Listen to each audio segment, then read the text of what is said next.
get you back inside your head before the summer ends and spread a little love. Just for a little fun, I'll make you come back to me before the rise of every sun. Baby, it's meant to be, I know you got a man, but he don't understand. You're gonna be a heartbreaker. You're such a love taker. So just suck me in and you can toss me like a cigarette. 'Cause I just wanna be a bad habit, yeah.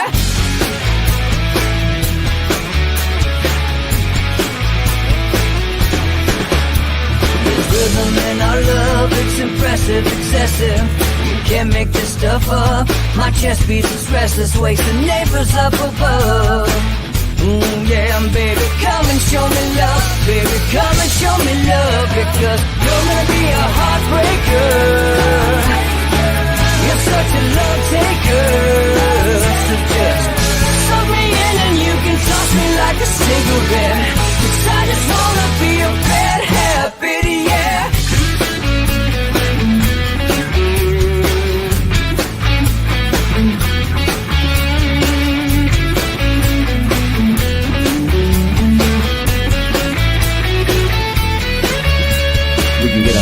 Take a one-way ride, steal us away to find a place we can hide. It wouldn't take much to spear for overnight, just to give into the need and leave it all behind. 'Cause I know that you know that I know that you want me. You told me, now show me, come blow me away. 'Cause I know that you know that I know that you want me. You told me, now show me, come blow me away. You're gonna be a heartbreaker. You're such a love taker. So just suck me in and you can toss me like a cigarette. 'Cause I just wanna be a bad habit, yeah. You're gonna be a heartbreaker. You're such a love taker. So just suck me in and you can toss me like a cigarette. 'Cause I just wanna be a bad habit, yeah. Suck me in and you can toss me like a cigarette. 'Cause I just wanna be a bad habit, yeah.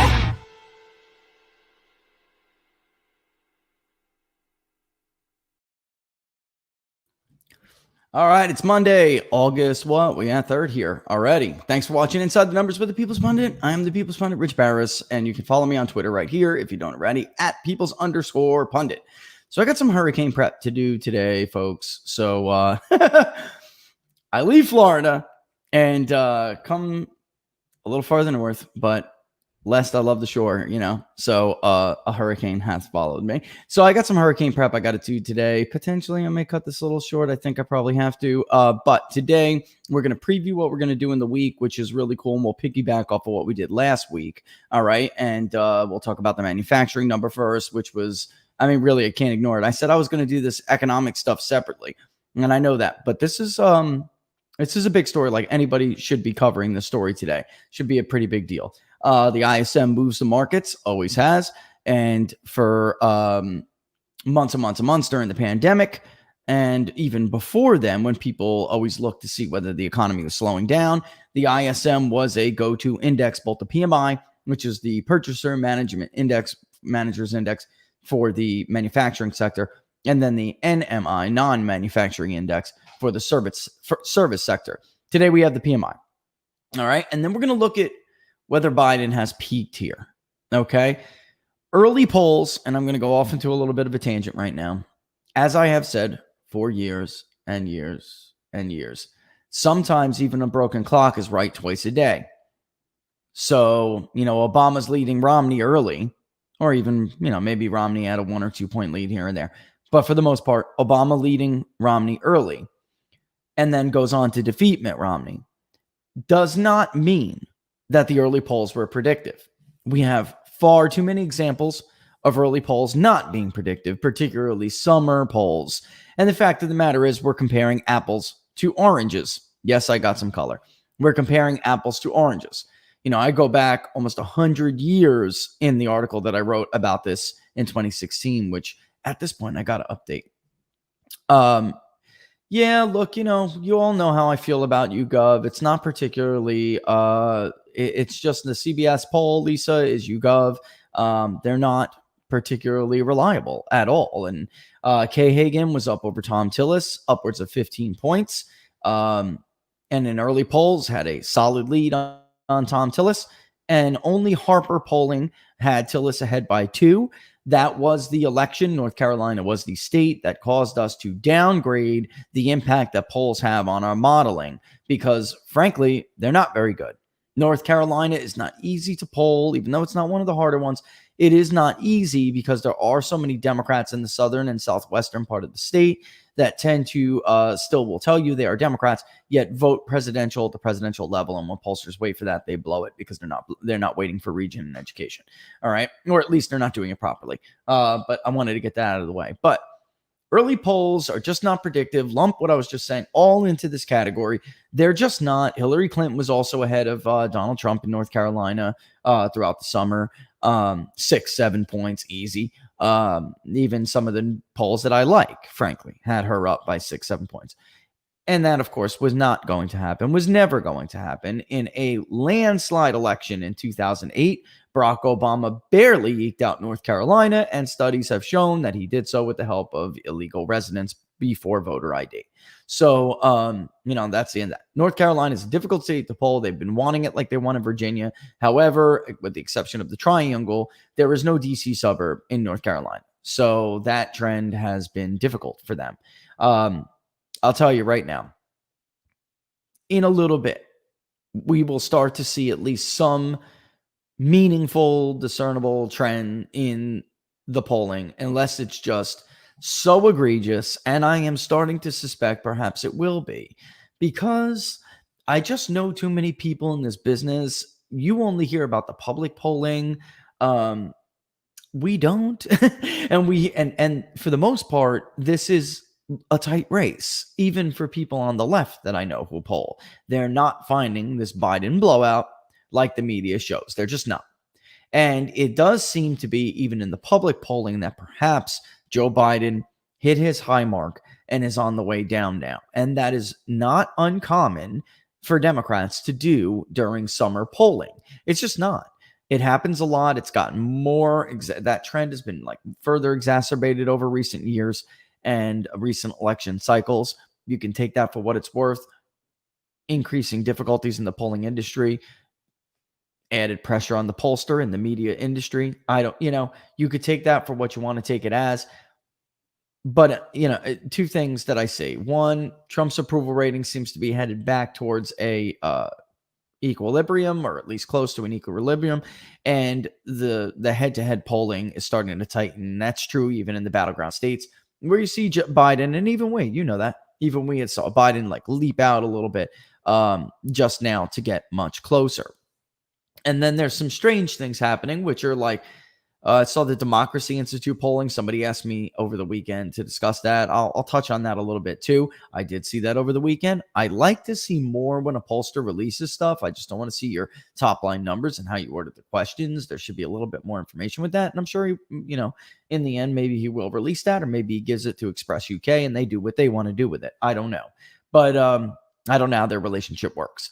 But nevertheless, I'd like to see a little bit more. Their results, however, struck me because something was similar there. States that Trump did better in and that you would think would be more favorable to him, he's having some trouble with, like Wisconsin is what I'm considering. Large independent group of voters there. Trump is struggling with them a little bit. It is not, again, uncommon for them to swing back and forth the way they do, and then finally in the end decide where they're going to go. Whereas states like Michigan and Pennsylvania do not have big swaths of independent voters. They just don't. Pennsylvania is about 18% currently in the voter file. That's it. Michigan is not that much bigger. And when they went in Michigan, particularly in 2016, they hung back and they were like, well, I don't know. We don't know. Very, very final stretch. They broke for Donald Trump pretty heavily, and we had to push them to do so. And it was a pain in the butt. The way media polls are designed and the data methods that they use are going to be difficult to pick up on that until the very end. All right. And so I'm going to show you some trends from RCP, though. And you can see that in a little bit. And you can see even the trends on RCP. They're starting to show that a little bit. Okay. All right. First and foremost, we have to talk about this ISM manufacturing number. It's a big number. It's not even that it's like particularly huge, but it's beyond pre-pandemic levels now. So the pandemic, before the pandemic, like I said, and this is why I'm covering it, because everybody who wanted there to be a recession to hurt Donald Trump, let's just face it, let's just cut the crap, let's face it, everyone who wanted there to be a recession was using the ISM numbers that started to soften a little bit. And in truth be told, the ISM was a little bit overheated throughout a lot of the Trump presidency. You don't want it to be so overheated that you can't justify the growth, right? It's too hot, over 60, then that's called overheating. Really, it's not sustainable growth. It's a jump, and periods of overheating can lead to periods of recession. So you really wanted at steady yet consistent growth.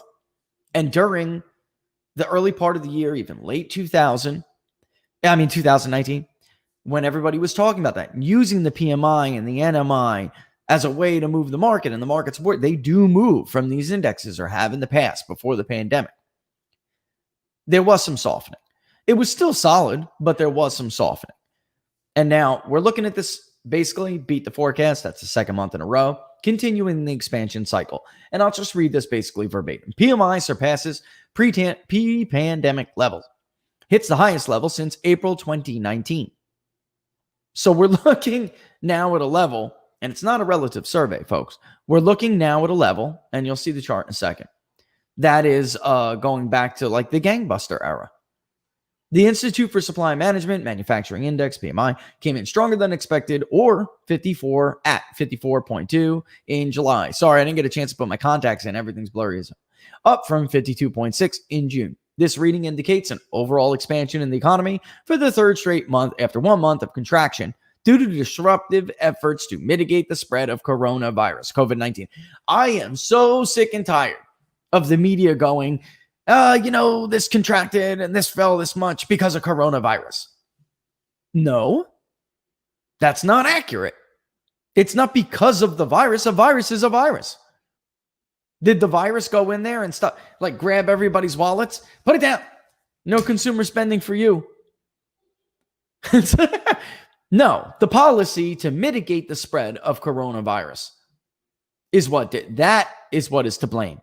Not the virus. The virus is a virus. It's a naturally occurring phenomenon. It's an organism. It doesn't cause recessions. Our panic, fear porn media causes recessions. And stupid politicians who make stupid decisions based on that fear porn alone and not accurate or complete data. That's what causes disruption. Okay? Moving on to the chart, forecast for the PMI range from a low of 49 flat to a high of 57 flat. The consensus was 53.5, okay? This is the overall trend in the PMI. That's why you got to love PBD. There's always a trend. There's always a chart. You get this at Fox Business? Nope. You get this at CNBC? Nope. We even rival the Wall Street Journal on our charts now. Yeah, I can say that. That's true. That's absolutely true. Thank you, Everviz. Thank you, High Charts. Right? But it's so true. It's true. Even on markets, which is powered by another company, they're better. I think they're better than the Wall Street Journal because they have all of these analytical tools that the Wall Street Journal does not provide. So if you're a real nerd like me, there are things in there I don't even know what they mean, folks. So don't feel bad if you subscribe, go to play around with the PBD markets page and have no idea what half of these settings mean because I don't know half the time. I mean, I know the basics, but there's stuff in there that God bless them. Anyway, this is the overall trend from October 1st, 1969 to July 2020. You can clearly see here. All right, gray shaded areas indicate recession. You can clearly see what looks to be a disruptive recession, a little gray area right here. Let's go to the 1 year to zoom in on this puppy a little bit because this matters. This is 51.2 in July 2019, September 47.8. So there was some, like I said, softening because we had a period of like serious overheating under Donald Trump over here. All right. It was getting close to 60. New orders were always above 60. Now, that's okay if you see new orders being fueled by actual demand. But there was just this overly optimistic period for a long time. The manufacturing economy had been abused like a redheaded stepchild under Barack. It's true of Bush, too. Everybody who presided over the WTO, NAFTA order, right? They abused manufacturing. So it got a glimmer of hope under Trump and went nuts. All right. So anyway, here we are now. All right. 54.2. You got to go back to April 2019 to get to a level that high. Why did I end? Which is a question I keep getting all the time. Why did I end, or why are we ending the recessionary period here in April of 2020? We're not. It's not a we thing. Everybody is doing this. I don't know why the media doesn't tell you that. April, May seems to be the cutoff for some. Go to the St. Louis Federal Reserve. Go look at their indicators, which look a lot like ours. You will see gray shaded areas. And for this one, the disruptive recession ends in April and May. We're not the only ones who do this. This is widely viewed to be, not a natural organic recession, one that the data, there are some lagging stuff. There are some like jobless claims because of stupid fiscal and public policy that are being hurt. But the natural organic data shows that this thing was a temporary disruption that is bouncing back quickly. This is more than a V here, folks. This is more than a V, what you're seeing on this graph right now. This is V going gangbuster. We're above pre-pandemic shutdown. And this is not the only one. New home sales, pending home sales. I mean, we go over these indicators all the time. This is not the only one that has now surpassed it. It's the media and Democrats are doing their level best to kill this. The reading also indicates manufacturing sector growth continued for the second straight month after 3 prior months of COVID-19 related disruptions. And this is from, what's his name?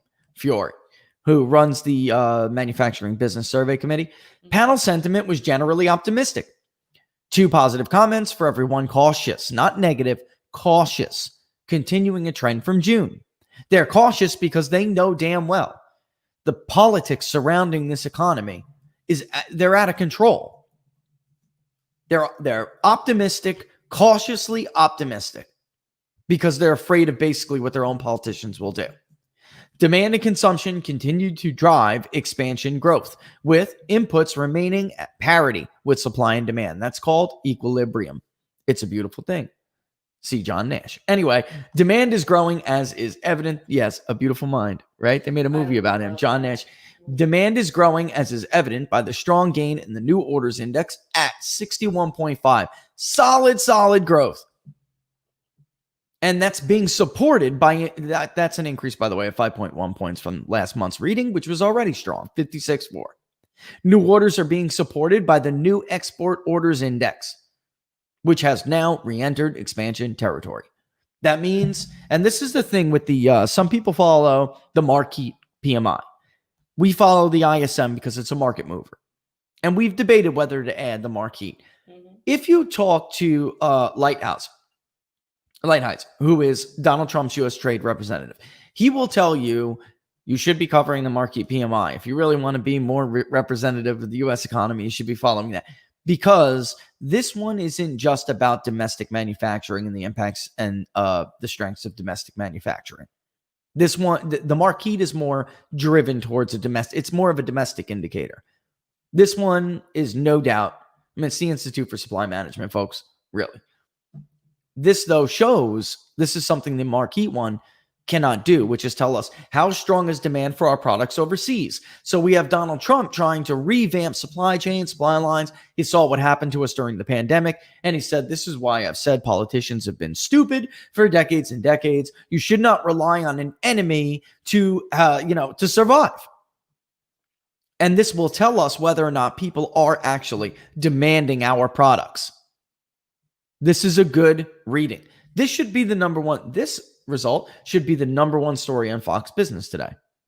But it's not. It's not. I hope it turns into it. Sometimes they're just a little slow, but it should be.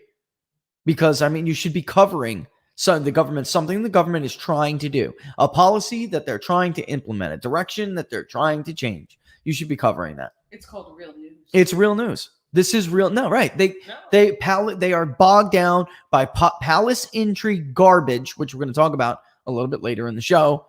What a fraud Steele was, and Michael Isikoff and the rest of them in the media. I want the names of those 3 journalists released. Anyway, the ISM Manufacturing Index, the PMI, has now exceeded pre-pandemic levels. It hasn't been as high since April 2019, which you heard me tell you already. Here's something new. The rate of increase for the PMI is a level not seen since August 1980. It's really frustrating. They'll hammer and hammer and hammer and hammer it. This economy is so resilient, considering what it's up against, the headwinds it has to fight against constantly. Stupid politicians, dumb government policy, a rabidly hateful media, and an incestuous relationship between a rabidly hateful media and a stupid government. It's unbelievable. It's really, it's something to behold that they could even do what they do. You know, this is the resilience of the American economy. You guys can go through all of the sub indicators at will if you like for the PMI. They are there for you to do so. But I am going to talk a little bit about some of the polls today. I don't care about top lines. I don't care about a pollster's specific take on their polls that I don't even particularly trust or agree with. All right. Summer polls are dumb. We're going to talk about that actually too in the show. First, let's talk about Trump's approval rating. All right. Let's do this. Let's do that. It is never and will never be positive in big media polls. I said that right around inauguration. This president he was denied something that every president is entitled to and gets. It's called a honeymoon period. No president will ever see their approval rating as high in their administration as they do during their honeymoon period. There are several polls that never even got to 50% during Donald Trump's honeymoon period. Now, during the coronavirus shutdown, they showed that, which now I got to tell you, because I have my own to compare it to, I am starting to fully believe that they did that as a dupe to convince him that people approved or thought it was a good idea to shut down the economy, when in fact, it was bogus and garbage because we simply did not see it. In fact, we saw a large chunk of his base angry with the prospect of shutting down the economy, and it hurt him. I don't know what they're talking about, but this is why I'm really turning into a cynic. All right. Well, this is why now another wave and the increases have come, because they see that the economy is just zooming on up. Yeah, so they got to stop that. They got to kill that momentum. Yes. They got to kill it. And we got to get you. Lisa's right, by the way. We got to get you your own, because it's like I do hear what she's talking about. It's a little bit weird. It is. So anyway, yeah, right. Stupid stuff. Like how many infections have been recorded from being in an outdoor swimming pool? The hell am I paying an HOA for? You know, I mean, really, I don't want to get into that, but how many recorded infections have we seen? How many studies are there on school closures and the impact of specifically severe acute respiratory syndrome diseases like coronavirus? We have plenty of evidence from prior epidemics, pandemics on SARS categorized viruses. And this never does. First of all, the point is to have some kind of benefit to a policy, right? There are no benefits, and there are severe negative consequences for these school closures. We're getting off topic though. Let's look at Trump's approval rating. If Donald Trump, and I saw his tweet today, for those of you who didn't see it, he's hammering the school closure thing today. Donald Trump should talk nothing about except school closures, his support among cops, and the violence in the streets, and how he is again rebuilding the strongest economy we've seen in years. Amen. Or trying to. He should talk about nothing except for that for the next several months. Do not talk about you. Do not talk. If you want to win, that is. I'm just telling you, if you want to win, you want to lose, knock yourself out. All right. You want to lose, knock yourself out. There's a portion of this country who's just over it. They're over that crap with him. They are. It's a different campaign now. It's a different campaign. People don't seem to understand. Well, Rich, with all due respect, I disagree. Like they polled 15 battleground states in a national election in 2016 when everyone else, like they did it, and it wasn't me, it was them. With all due respect, I disagree with you. That's what won in 2016. No election is ever the same. Barack Obama did not try to repeat the magic of 08 in 2012. You know, all he said, and it was genius, forward. That's what he said. Because he understood for all of, as much as he hates them, because he does, Barack Obama still nevertheless has a great way of understanding. Even though he hates them and he doesn't care about half of those problems and understandings, he still knows how to manipulate them very well. And he was smart with it. He understood, and his advisors really too, understood that Americans don't like to make a change unless they absolutely have to. And even though things weren't great under him, they were better than the Great Recession. So all he had to say was keep moving forward. Don't go backward. And he painted Romney as the past. Yeah. You do this, you'll go back to the Bush wing of the Republican Party who got us into the war in Iraq and collapsed the economy. That was it. That's all he had to say. That is all he had to say. Donald Trump should do nothing but, like I said, talk about how if you want to go back to the era of Barack Obama, then vote for Joe Biden. If not, forward, or his own way of saying that. That's every successful reelected president has done that. It's just that Obama found one word to do it. Yeah. I guess maybe thrive. Thrive would be good. Thrive is a good one. You know, I got that slogan. I'm not going to give it to them right now for free. I'm not doing it. I'm not doing it. All right. Let's look at the approval ratings. They still look like they're in the dookie. But like I was saying before, I want to stress to you that there these pollsters will never have Donald Trump above water. Never. Maybe during something like they're trying to manipulate him, like during the coronavirus pandemic. But it's not only that. It's their data collection methods. And again, even in his honeymoon period, which he didn't really have. We'll talk about that in a little bit. They perverted and poisoned his honeymoon period with a fake investigation, using a fake dossier, using a discredited spy that nobody in his own country trusted anymore. All right?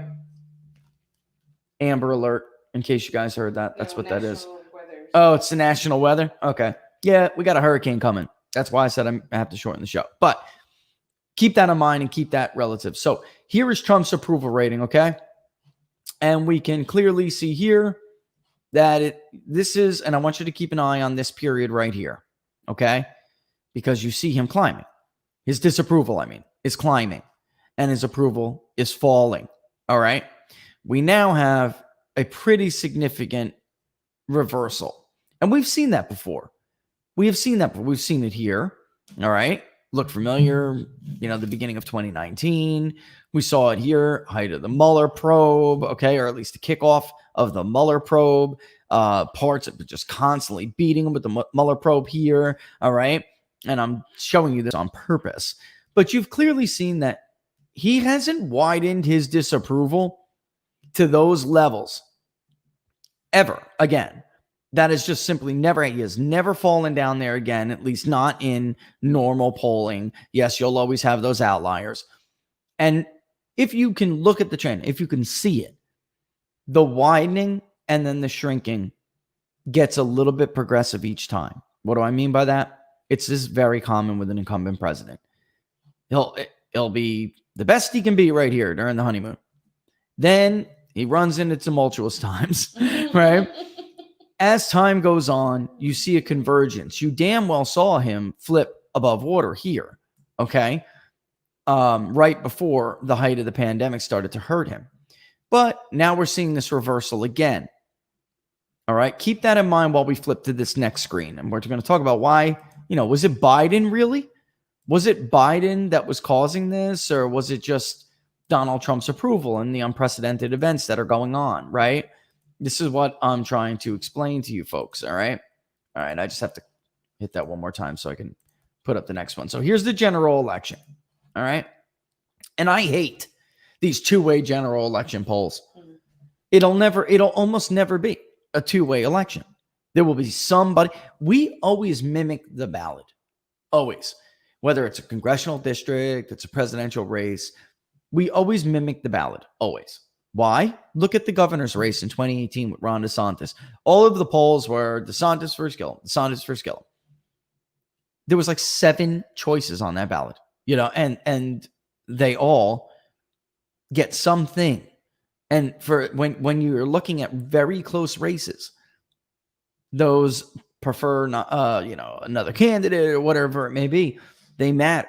Now, maybe there won't be at this time around, but I'm just saying I typically don't like these polls. But anyway, here we have Biden, who really had the biggest lead he's ever had going back to September. All right. And that's why, by the way, other pundits, we shall not name, for other newspapers and other websites, they were wrong to say this is the biggest lead Biden's ever had. That's not really true. Joe Biden's lead of 11.5% was definitely mimicked going back then. Biden's 10-point lead going, over this last period of whatever, was smaller than the lead he had which was essentially like a generic against Trump. But here we have where the pandemic started to really hurt Donald Trump. Let's go back. And it was closer, right? Oh, it updated. So the pandemic started to hurt Donald Trump, and you could see that widening again. All right. And then now we're starting to see a little bit of weird flat line and then starting to converge, just like we're seeing his approval rating converge. That's my point. This is not uncommon. We're now moving into the month of August. It will be rocky for Donald Trump, and so will September. I'm serious. If you look at the actual data and trends, it will not get much prettier. But if you look at the latest, look, Spencer's got it a 4-point race right now. Mm-hmm. If I was Joe Biden and it was 4 points, I would be nervous. I'd be shaking. I'd be nervous because the Electoral College is such an unrepresentative, or that's not true. The Electoral College, I said that backwards, is representative. The national vote or referendum is not representative of the Electoral College. Interesting here. Change.org or Change Research, polls for CNBC. Their national poll was like plus 10 for Biden 1 month ago. It's now just plus 9. But if you look at their battleground polling, Pennsylvania went from plus 7 Biden to plus 2. Well, they're doing what it's getting right. They're narrowing it down so they don't look stupid. They are equivocating. Right. And but the point too, though, is that they're not the only poll to show that while the national race doesn't appear to be changing all that much at all, the Electoral College is much tighter than it looks. And then you get some poll that throws off, some crazy number like Georgia where Trump has been leading. You get a CBS YouGov poll where it says Biden +1. We have gone over this, folks. Stacey Abrams made a hell of an effort. We've gone over this before. Go see the Georgia voter analysis and you will see I'm not talking about some dumb poll that goes up on an aggregation website. We will go where the counties that matter. We will look at numerous election cycles. You will see the trends in different areas and regions of the state. Yes, Georgia is less Republican than it used to be, but it is very, very difficult for a Democrat to win the state of Georgia, not just on the presidential level is the hardest, but even gubernatorial, senatorial, very difficult. And if you go back and watch me dig all around that state, last, I think, 45 minutes of that episode, you will see why it is so hard. All right. Polls aside. All right. My point is, I think it's possible here that we may be like we saw with Hillary Clinton, and we may see the high point here for Biden. Now, it's hard to compare cycle to cycle because there are all these new pollsters. When we go back to Truman Dewey, right? Yeah. Even going back to JFK Nixon, JFK was looking like he was going to win that race handily. It's tightened at the end significantly. It was a very close race. And his dad, and even though he was leading in the polls, his daddy had to steal it for him. So he would have lost that race anyway, right? Yeah. So the polls would have been wrong had daddy not stolen Illinois and West Virginia for him, but he did. All right. And that's That is just true. So get over it if you're a JFK lover. All right. And then going back to some of these other races between Bush and Gore, they were not at all realistic, the early polls. Of course, one of the worst examples being Dukakis Bush, and then Clinton, Trump in 2016. So, yeah, there you have it. I'm saying in these cycles where Democrats are like blown up and overinflated, the end starts now. So it's not really over the next month. They'll have about 4 weeks of still very good polling, but then something will start to look wrong. If Trump is going to be win, or it'll be a tight race, something will start to look awry in happy Democrat land. And that is the sign. Look, North Carolina today, I know a lot of people bugging out about that CBS poll. Go back and look at the polling for Kay Hagan and Tom Till. In fact, we're on this right now. Let me see if I can find this. Okay. 2014, North Carolina. All right. Let's see if I can find this. I'll show you right now. I'll just search for it and I'll pull it up. Okay. Let's do this the good old-fashioned way. 2014, North Carolina. Oh, there you go. This is Tom Tillis versus Kay Hagan. All right. And this is actually very, very early where there was some, hidden votes for him here. Kay Hagan's got a 14-point lead here. Not at all uncommon for 10, 15 points. All right. And then so when Rasmussen Reports comes out with a Tillis plus whatever, they think that it's, Rasmussen's wrong. That's a right-wing pollster. Magellan had it a close race. Rasmussen again favored Tillis. Civitas, which was a Republican polling firm. So the red you see here was dismissed in the media narrative anyway. And this is what's a little bit tricky about RCP averages. The red polls are all the polls that they think are garbage anyway that you shouldn't even see. I'm talking about in this race, right? This is what screwed us up in 2014. The only poll, aside from our undecided panel, the only poll that had Tillis ahead was a HarperCollins poll or Harper Research poll, a Republican polling firm. Everybody dismissed it. They had Tillis by 3.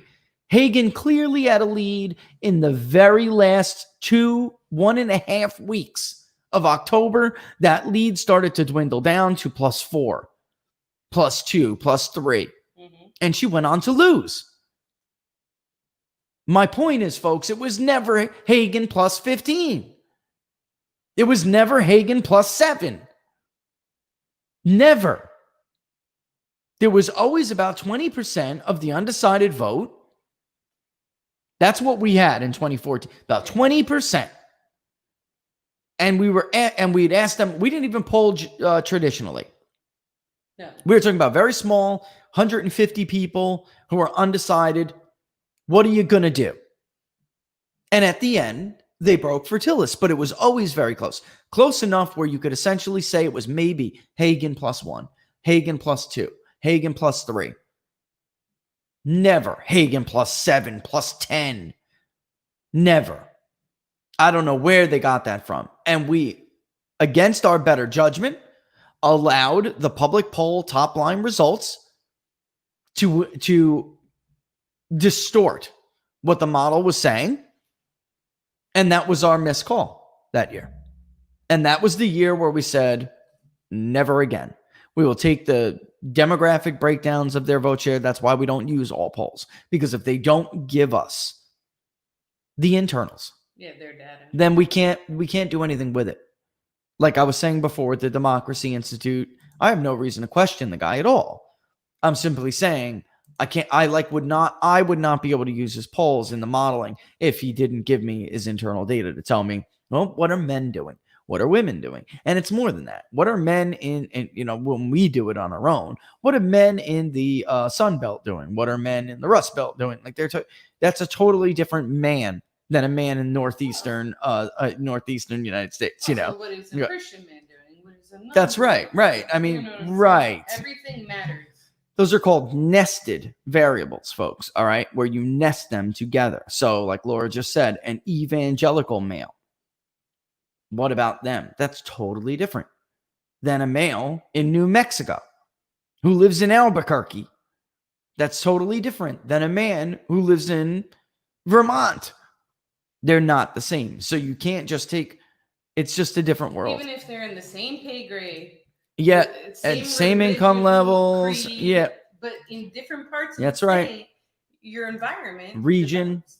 Yep. It's you know what? That's a great way to put it, actually. We call it region, but that's actually a great way. It's the environment you live in impacts your experiences. Experiences impact who we are. I mean, so it's the way it is. All right. So that really, I think I made my point here. You guys see all oh my God, when you look on the show and you look at the thing, I just looked at the other viewport. When you look at the show and you look at the table for Kay, it's all blue. It's just all blue. And Kay Hagan lost that election. That very same year, by the way, folks, Rick Scott, who defeated Alex Sink in 2010, was running against Charlie Crist. It was all blue. Charlie Crist had anywhere from 7 to 9 ridiculous point leads, only to go on to lose the state by 70,000 votes, like we pegged you. Nailed it. 70,000 votes. All right. So that's it's 10:41. Let me do a little quick spiel. It's 11:41. 11:41. Oh my God, I'm so used to 10 o'clock hour. We got to get back to the 10 o'clock hour, by the way, because that was we polled you guys. Who knows? You got a lot of people watching right now. Maybe some of you even took it. But we basically polled our show, people, potential viewers, people who watch podcasts, people that follow us, don't follow us, people who consume news online. The 10 o'clock hour was the best hour. Mm-hmm. And that shocked me. I thought everybody was going to hit me with like the 6 p.m. like Brett Baer hour, which there was. It was a lot of that. I thought noon. Yeah, Laura thought noon. That's apparently too late. I think you know what it is. People get into work. Some people, they get settled. It's about 10 o'clock and they want to, they want to do it. So yeah, you know what? I'm going to eventually strip the audio for the shows because we can do that. We have the ability to do it and put it up into like a traditional audio podcast format. I'll do that for you. I saw that user comment a second ago. It's just that we decided to do a video because we're always dealing with so many graphics and interactives. The podcast wouldn't see it. So we felt a little bad about that. And we thought, it would be like half a show. But if you guys really want us to do that, it's not a whole lot of effort and we can. So we will. We can record that later on. Yeah. Actually, you could strip the audio. It's very easy. So, all right. So now that you see what I'm talking about with so Biden's huge, ginormous lead is clearly on the way down. And we have about another month of, unrealisticville. We've also never had an election cycle like this before, where I think Robert Barnes, show alert, we'll talk about that soon. Barnes and I are going to start doing a weekly segment together about polling. Whoop, whoop, whoop, whoop. All right. And we may even decide to try to crowdfund some polls, just to give you a heads up. I've seen other people do it, but we may try to crowdfund them. All right, because we don't want any influence. You guys are the consumer. So if you want the polling for your own benefit, you don't want a media outlet to be paying for it. You don't want a candidate to be paying for it. The polling industry should be reformed in this country. Totally unbiased. It should be, right. So like if the people pay for it, if the public paid for polls, and I talked to Rasmussen about this, they asked me my thoughts about it. They were like, didn't you think about doing this? And they did try, to some success, not enough. People should pay for polling. I really do believe that. Don't pay for your damn subscription to the New York Times. Like if you're, not somebody who's like a total shill to them, like we're going to get into how bad the New York Times was been lying to you for the last 3 years in about 14 minutes. So we're going to do the thing with Barnes, and then we'll explore it just to give you that heads up, because Barnes, I have had some really cool ideas to do different polling ideas. National polling is archaic. It doesn't tell you a damn thing anymore. Almost nothing, right? And the media outlets are pressuring these pollsters. It's like, and then who also agree with them. So it's not like you really got to pressure them hard, Yes. But the fact of the matter is the environment, the atmosphere is so anti-Trump. We may be dealing with a whole new level, a whole new margin, sampling error margin this cycle. Like they did last. Like we've never seen such a. There have been misses before, but the polling apologists from 2016, what they can never understand from a statistical point of view is that, and by the way, the old timers like Larry Sabato, others, they know I'm telling you the truth right now. The rule of thumb in this industry is every 20, 25 polls, there should be an outlier. The uniformity in 2016, if you take away all of the polls that the media tells you are garbage, are low quality, that you shouldn't listen to, if you were to take them away, what you would see was uniformity in the media polls that are aggregated on Real Clear Politics. That in and of itself is a statistical anomaly. There should have been an outlier. Every 20 to 25 polls, somebody should have came out with a Trump plus whatever. And I don't mean like a Trump plus one, like that one CNN national after the convention, right? And that's not what I'm talking about. I'm talking about it should routinely have been Clinton plus 4, Clinton plus 6, Clinton 5, 6, right around the same. And then after a while, a Trump plus 5. That is, I don't want to get into like the laws of statistics, different statistical laws, but they know I'm telling you the truth when it comes to that. And that never happened. Not only not on the national level, but that's also true of the state level. There were no outliers beyond the Quinnipiac, Pennsylvania. That was a very early poll. That said like Trump plus 2 or 3 or something, or maybe it was even like a 6. That was before the summer of the election. When it got into the horse race season, that outlier rule vanished. And that is suspicious, and more than suspicious, because there are more pollsters these days, and like I always tell you guys, there are too many polls and not enough pollsters, right? We're beyond the days of having a gold standard like Gallup, and then a few reputable media companies, hiring reputable polling firms to add to what Gallup was saying. And by the way, the media polls were generally wrong, and Gallup was generally right. I mean, the media polls showed a very close race in races that turned out not to be, when the Democrat was the underdog, the surprising underdog. So this is not a new phenomena. And if you know this, if you read the article that I shared a couple of weeks ago about early polls that I wrote in 2016, which was at mid to late August or right around there. So I'm getting an early start this year, right? It was mid to late August and everybody was done. Donald Trump's done. And there was people like Dana Perino, even on the right, saying, poll, nobody's ever been this far behind this late. That was never true. And that all could be exacerbated this year because of the lengths people are willing to go to oppose Donald Trump. And this isn't a support Donald Trump show. This is a attack liar show. Yes. All right. So they gave each other Pulitzer prizes for lying to you. And it's 11:48 because it is. And I was supposed to do an earlier. We got hurricane prep. I'm going to take a 5-minute early break here, or a 10-minute early break, because we do have to do a quicker wrap up today. And then I'm going to go over something with you about Steele, what came out, and how badly the New York Times, David Korn, Michael Isikoff, who got this all started, how badly they lied to you people. You really should know this. I still, to this day, I just had to get into this with this. I got a long time troll. I don't like to block. We're supposed to be talking on social media to each other, so I'm not a blocker. If we just block and mute each other, then what the hell are we doing? Well, there's no room What's for the enlightenment. point? We're supposed to be talking and debating and convincing. Once social media has done like irreparable damage to that. This is not a society where we're locked in our views. We can't change them. That's not who we were before.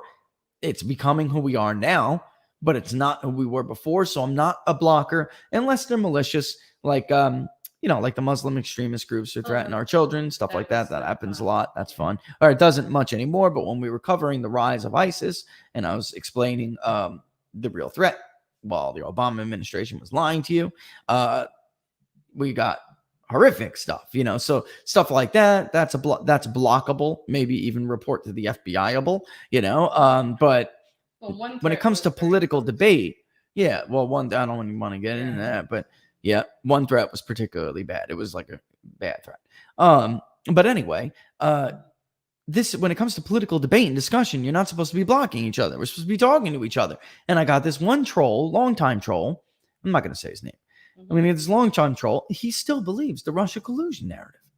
He just cannot admit to himself that he was duped. And it's a shame because this is a real person. We're not talking about like some page troll or something like that. He's a real person. He can't come to grips with the fact that he was lied to.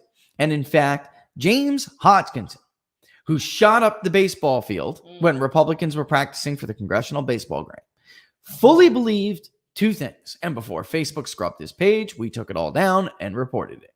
He fully believed that Donald Trump was, in fact, a traitor and a asset of Vladimir Putin's. He believed it. Full-throated, wholeheartedly, he believed it. He pushed it.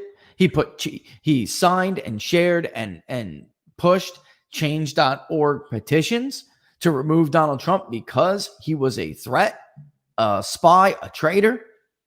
He believed it. He would routinely write something has to be done. Get rid of this traitor now and those who support him. Remember, right? Yeah.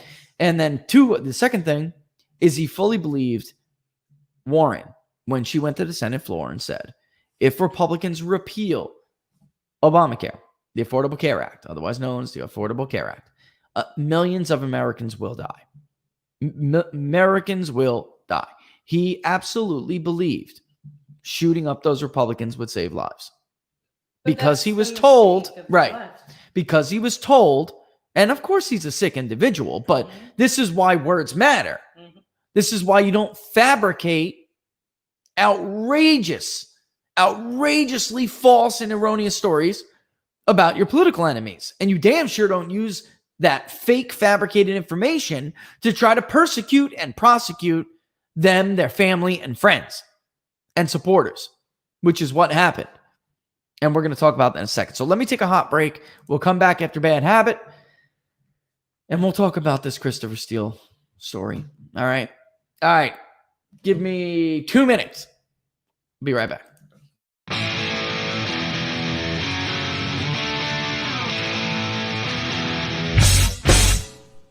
How much you wanna bet that I can get you back inside your head before the summer ends and spread a little love. Just for a little fun, I'll make you come back to me before the rise of every sun. Baby, it's meant to be, I know you got a man, but he don't understand. You're gonna be a heartbreaker. You're such a love taker.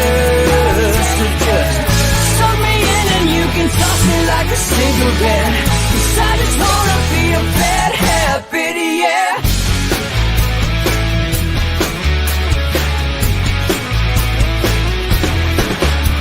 There's rhythm in our love, it's impressive, excessive.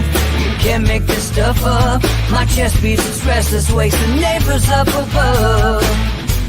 Yeah, baby, come and show me love. Baby, come and show me love. Because you're gonna be a heartbreaker.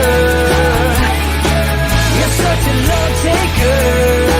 So just suck me in and you can toss me like a cigarette. 'Cause I just wanna be a bad habit, yeah.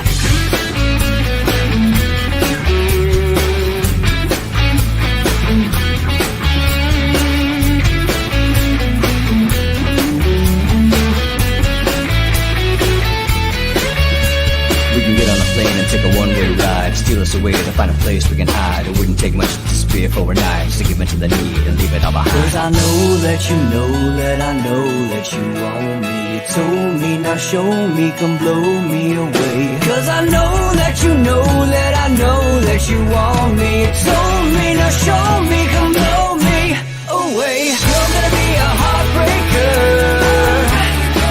You're such a love taker.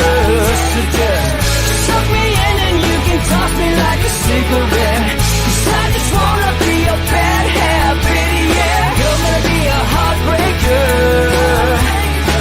You're such a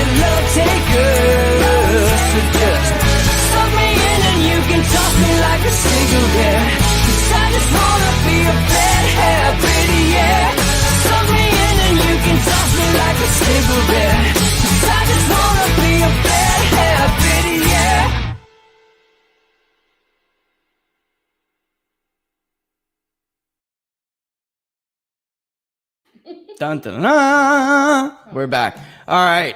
Thanks for watching Inside the Numbers, folks. Before I get back into my thing, do not forget to subscribe to the YouTube channel. We are almost to that watermark. That is so cool. It's like less than 100 subscribers we got to hit. So don't forget to share it with your friends and family and like-minded friends. All right. And then Facebook users, I know you're using Facebook. I know you are. Don't fool me. Mosey on over to Facebook, like the page People's Pundit Daily. I saw that thing with Larry. Of course, I'll get Larry to come on. I'll call Larry after the show. I'll call him on the way to prep. All right. And I'll get him on. We'll book something. I'll have Larry Schweikert on. All right. I know you guys want him on. Before I move into the Steele, the latest Steele fraud, I had a question, and I did see it on Friday as well. Ashwin is trying to ask it again today, and I meant to get it on Friday, but let's do it because you know what? They just came out with a latest slew of polls. So the Express UK, like I was saying before, I personally like to see a little bit more released with the poll because I do respect their work. I absolutely do. And let me put it this way. I have no reason to doubt them.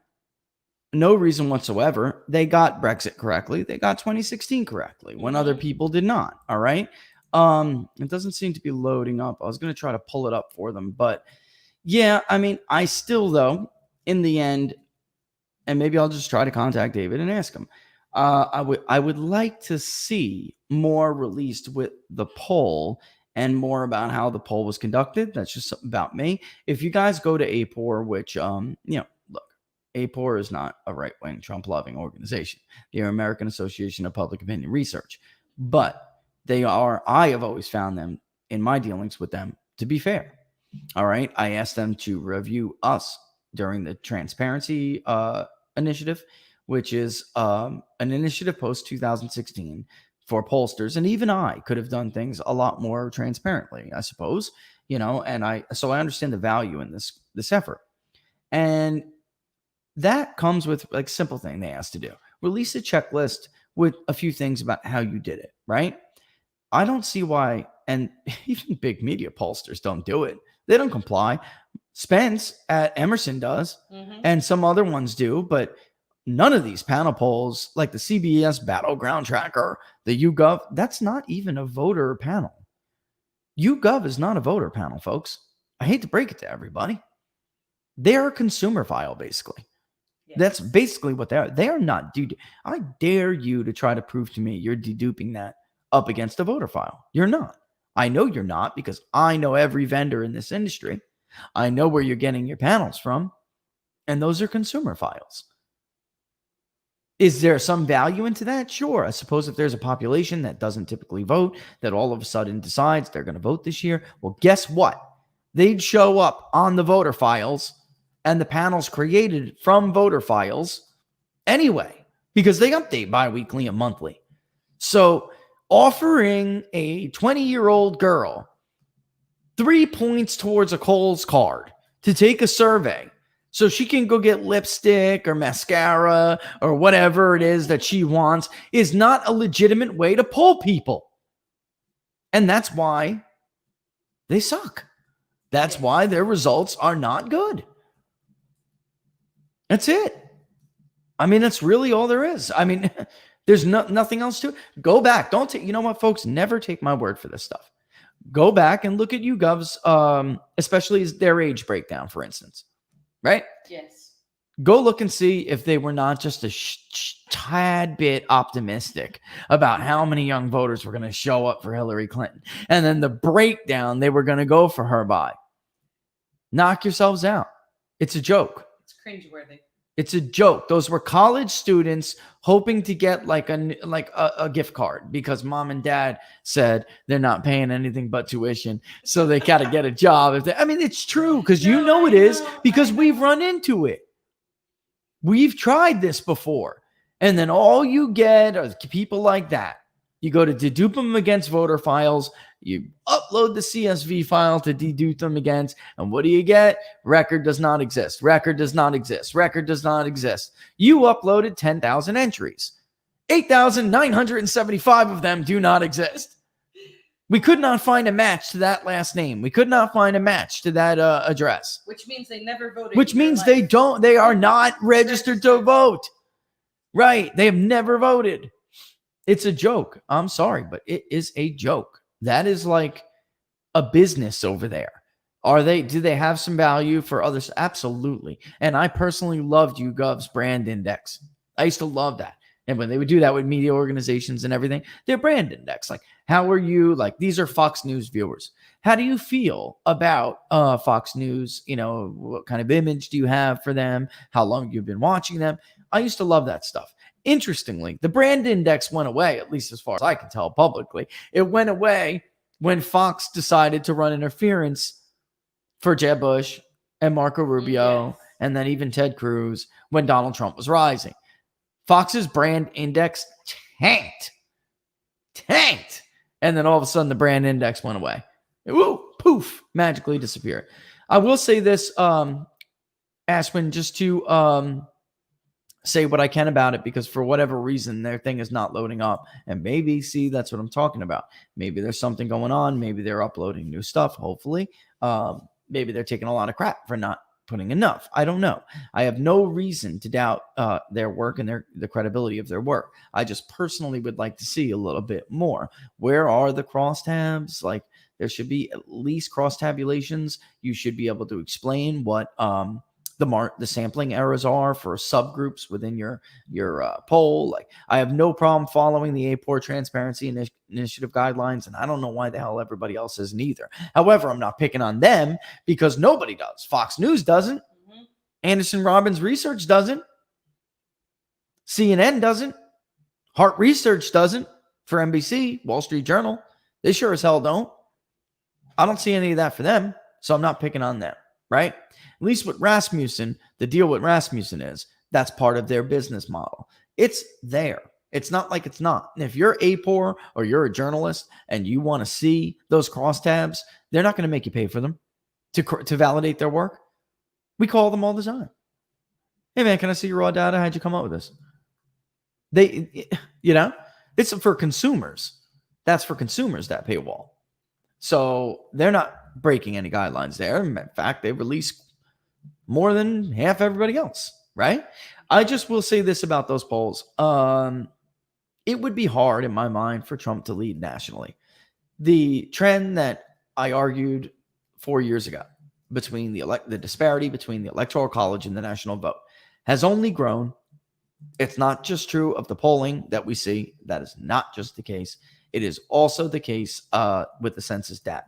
And when the new census, the full census comes out, it's going to absolutely back up what I'm saying, because I've already seen some of the prelim anyway. And we know what it says, that those trends have gotten worse. The blue states are getting bluer. Battlegrounds remain battlegrounds. Red states are getting redder. And actually, that's only true of some red states, because some of those immigration changes are starting to take hold in red states as well. The only thing that's offsetting some of that, like in a state like Arizona, is that conservatives are running like hell from states like California. And that is what is helping keep Texas red. That's what's actually helping to keep Arizona battleground. All right. Otherwise, it would be Nevada by now. All right. So I hope that answers your question.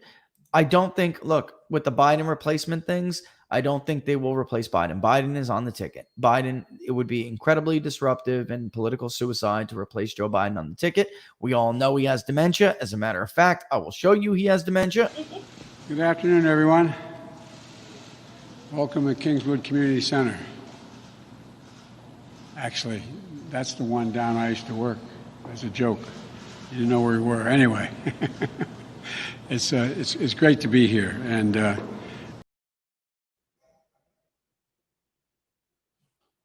I'm sorry. Are we back on the air? I forgot where I was. Are we not on the air? That was not a joke. Joe Biden has dementia, and people know, and many of them are really concerned with his mental state of mind. But it would still be incredibly disruptive politically. It would be suicide to remove him from the ticket. So they will keep him on the ticket. His VP will be president. Joe Biden is not going to make it. If he beats Donald Trump, he is not going to make it through a first term. I'd be surprised if he makes it through a year. I'd be surprised 6 months. Go look at him. Go see him at an event. Oh, that's right. He hides now. He doesn't even go and does. He does no events. That's why they wanted this quasi-election. It has nothing to do with coronavirus. you'd be a little bit naive to think it is. Donald Trump was going to outwork the hell out of that man like he outworked Hillary Clinton. And Joe, trying to keep up like he did with Pete Buttigieg and Bernie Sanders, would have continued to decline on the campaign trail like we clearly saw him do in Iowa and New Hampshire, states he didn't even know where the hell he was. It was sad. And so they're going to make a quasi-election where the media tells you who Joe Biden is. When he does make appearances, they will throw him softballs. They will lob him softballs. His communications. They'll give him the questions. And he'll wear an earpiece. The campaign staff will flag them when they can sense that he is getting tired and he is losing his wit, and they will walk him off of stage. And that is it. Just like they did. Ed O'Keefe, you are such a fat hack. How you corrected him like that. You're supposed to be a journalist. You're disgusting. Go eat a Big Mac. Like, you're a disgusting person. You're a sham of a journalist. You're a slob of a person. Don't you mean Jacksonville, right? Jacksonville. Like, he's like correcting him like you delicately correct your grandfather who has dementia. Grandma died 5 years ago. Okay. Like, that's your role, Ed. That's your job as a journalist. That's what you're a sickening little man. Anyway, moving on, right? Let's talk about sickening journalists. All right. And I really could not have done this better myself. I'm not kidding. I couldn't know, so I'm going to just pull up Molly's story because she did such an incredible job explaining this. Okay. There's no point for me to try to do it. From the jump on this thing, and I will just do this as a background before we start to read Molly Hemingway's story about the new revelations with Steele and who his sources were. Everybody portrayed Christopher Steele as some kind of like super spy Russia expert who was a former MI6 guy, head of Russia desk, right? Like he was like the James Bond of the Cold War era, okay, right? And if you were to talk to any legitimate intelligence community sources from the Five Eyes or anywhere, they will tell you that Christopher Steele's reputation was so in doubt, he did not leave MI6 willingly, and I'm just super spy, but now I'm moving on to bigger and better things in the private sector. His credibility was in serious question, and he was a I don't want to say the word, but people doubted where this man was coming from. He was not a super spy. This is just ridiculous. But that's who Michael Isikoff and especially David Korn, when they helped to jumpstart the collusion narrative, Michael Isikoff or David Korn and what's his name from The Guardian? What was his name? I forgot his name. Let's just read Molly's story anyway. We'll get into it. He had real good access to Christopher Steele and used to write these glowing puff pieces about him. Okay. Anyway, I'm just going to, like I said, because I just want you to keep that in mind while I read from this story, because I could not have put together a more detailed during the Russia stuff that like the twisting of context and the obfuscating of timelines was like really key to pushing this fraud. And she is so embedded in this story that she goes back and obviously, probably takes very good notes as well. You can tell, you can infer how her work is, because she really nails down what is the center problem with their reporting for that particular time period in light of these new revelations, right? It turns out Christopher Steele wasn't 007. For years, the media assured Americans that the dossier alleging treasonous collusion between Donald Trump and Russia was based on the scrupulous work of a mastermind British ex-spy and his vast network of credible and well-connected sources spread throughout Europe. It wasn't true. And that second to last sentence, that's almost verbatim how David Korn in Mother Jones described him, and what the work he does. He's got a vast network of all these experts and, super spies. And they're like that team from Bruce Willis, that movie, So he goes and gets Morgan Freeman, and together they figure out Donald Trump is a treasonous colluder, and she always says that too, because remember what they said, like treasonous collusion. It wasn't just some conspiracy. He was a traitor. The president was compromised. Steele did not personally collect any of the factual information in his reports, which we told you that a while ago. But the vast network was instead a social circle, that's in quotes, a social circle of an American-based former Brookings Institute junior staffer, who, by the way, his name is Igor Danchesko. He's also a drunk and an expert on nothing, by the way. All right. These friends didn't have well-documented claims so much as rumors, drunken gossip, and outright brainstorming, conjecture, and speculation. Even that information was, quote, multiple layers of hearsay upon hearsay, unquote, before it even got to Steele, who then hyperbolically overstated it. And the damning claims of, quote, collusion, unquote, appear to have been scandalously misattributed or invented out of whole cloth. Listen, to those people who just say, well, you're reading from the Federalist, read it yourself. You're not really going to put any of the facts here in dispute, no matter what you think you're going to say. In fact, in a second, because she killed it with this, you're going to see how the New York Times lies to their viewers still. So, I mean, their readers still. They got Pulitzers for this crap. Mm-hmm. And listen to how they break it to their readers that they've been lying to them. They basically, in order to tell them that they fabricated a story, right? Because I know Maggie Haberman knew a lot of this was fake. We know that. We know also that she is a liar when she claims that she didn't know the DNC and the Clinton campaign paid for the Steele dossier. That is a lie. She damn well knew it. She pretended like, I'm so angry at my sources. Who was Adam Schiff, among other people? And Adam Schiff, in fact, not only knew about it, but actively attempted to keep that information from his then chairman of the House Intelligence Committee, the great Devin Nunes, who you may hate because you're a lefty. I really don't care. He is a patriot and an American treasure. And if it wasn't for him, we wouldn't know anything about this. All right. But anyway, with such shoddy information collected and analysis methods, there were never any reason to give credence to any of the salacious allegations in the dossier. Whether it was claims of secret deals with Russian oil concerns, secret meetings in foreign capitals, prostitutes urinating on Moscow hotel room beds, files of compromising information, or the careful cultivation of Trump, yes, Trump, into the most effective Russian agent in history. The media have a problem. Then, given that they repeatedly led viewers and readers to believe Steele was a master spy, they can almost get away with ignoring the recent news, and they are, that once again shows their previous reporting was catastrophically wrong. In fact, some media outlets did just that. But after breathlessly reporting day in and day out for years what they claimed were important updates buttressing Steele's collusion narrative, they can't completely hide the on-the-record revelations showing how the collusion narrative was invented and used to undermine, and I would say to oppose, to disrupt, to oppose, and to sabotage. I would say she did not use the word undermine. The Trump campaign and administration. So the declassification did lead, like she says here, to the identification of Steele's source. Listen to the New York Times here. The New York Times' Adam Goldman. He won a Pulitzer Prize for his role in pushing the Russian collusion narrative. And his colleague, Charlie Savage, came up with an inventive framing for how to downplay the latest declassified document, revealing in detail that the FBI knew by January of 2017, the dossier was bunk. And again, folks, what the hell was Robert Mueller doing? What was he doing? If the FBI and the Mueller team already knew this was fake, what was he doing?